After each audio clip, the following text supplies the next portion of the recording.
So our question is, how does our sense of the Lord expand through sharing in a group context?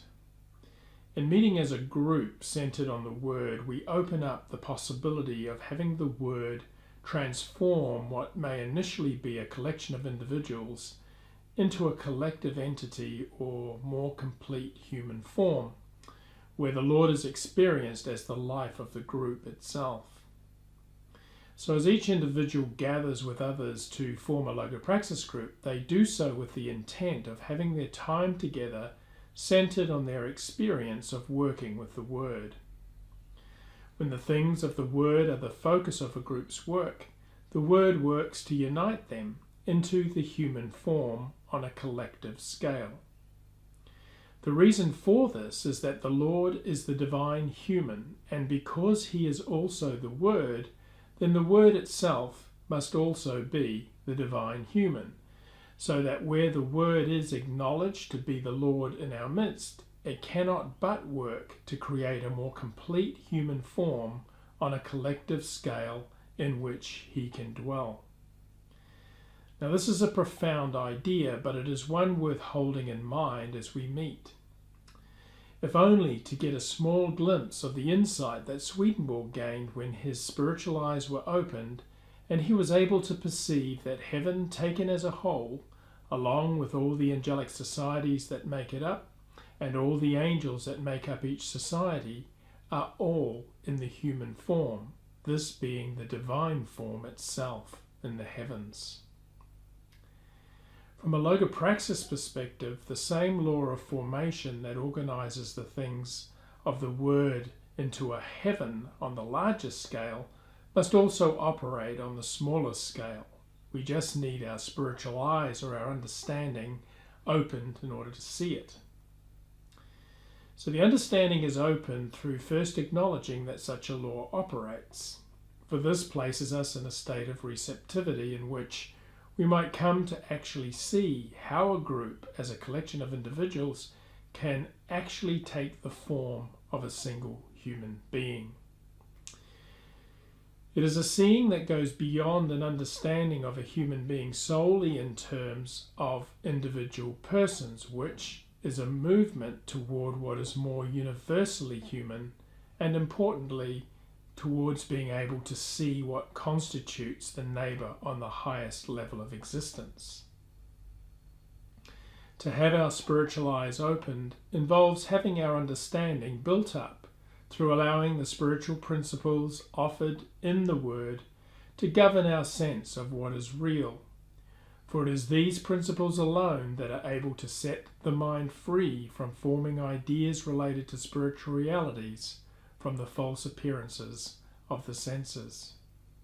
So we might ask, why is thinking above individual persons something worth trying to do in how we view a Logopraxis life group?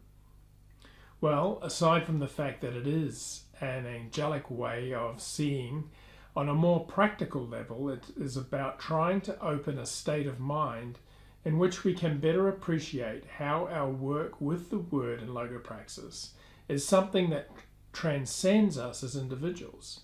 That this kind of work with the text supports and nurtures not only ourselves, but is a source of spiritual sustenance for the others in our group, for the group as a whole, and beyond that, for the wider Logopraxis community itself. And then even on a greater scale, it supports those in the spiritual world whose lives rest on the Word being practiced by those on earth. So this idea can help us to move from working for our own sakes to working consciously for others. And when this happens, then the Lord is made visible in our midst in a sphere where the quality of contact between people becomes something palpably sacred or holy. To share in the Word as it is experienced in the lives of others who are engaging with it as the basis for group life is what creates a sense of the presence of the Lord as the Word in a group context. The interactions that take place between members of a Logopraxis life group, when these are founded on the practice of the Word, enables goods and truths to pass between people, and because these are from the Word, they bind people together in the Lord, as He is the shared experience of the Word working in each other's lives. This is a process enacted by the living Word as it works to bring people into a heavenly human form, both individually and collectively. So as we share together from the Word working in our life with the group, we can expect the group as a whole to have its sense of the Lord expanded as it comes more and more into a direct experience of the Word directing and guiding its life. Through sharing its experience of the Word, a group grows together in its appreciation for the power of truth to support people's spiritual lives. For when they are seen and understood in the light of their practice, they are no longer abstract statements, but something that can be applied to the life of the mind. Our individual work with the Word can be thought of in terms of loving the Lord, for when we act in freedom to practice the Word as the basis for the work of self-examination and repentance, we are looking to keep His commandments. And as we know, the Lord Himself in the Gospel says that to love Him involves keeping His commandments, which, in Logopraxis terms, is to simply practice the Word. Consequently, when we are in the act of sharing what He provides us with through doing that, it becomes love towards our neighbour. Through the very act of sharing what the Lord has provided, our experience of the Word can be infilled by Him as we draw from what others share with the group. As we participate in group life, we find new thoughts and insights are birthed within us.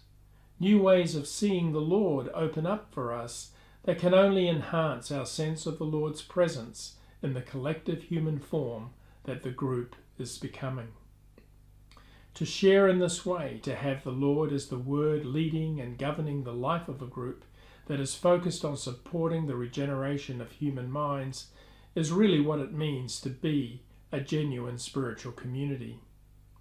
It's all about the Lord and having Him come forth in our midst so that He can be experienced firsthand as the Word. The Lord in our midst is the new man spoken of in the New Testament, a new human form who, as the Word, is constantly coming forth as the life of the group where 2 or 3 are gathered together in His name.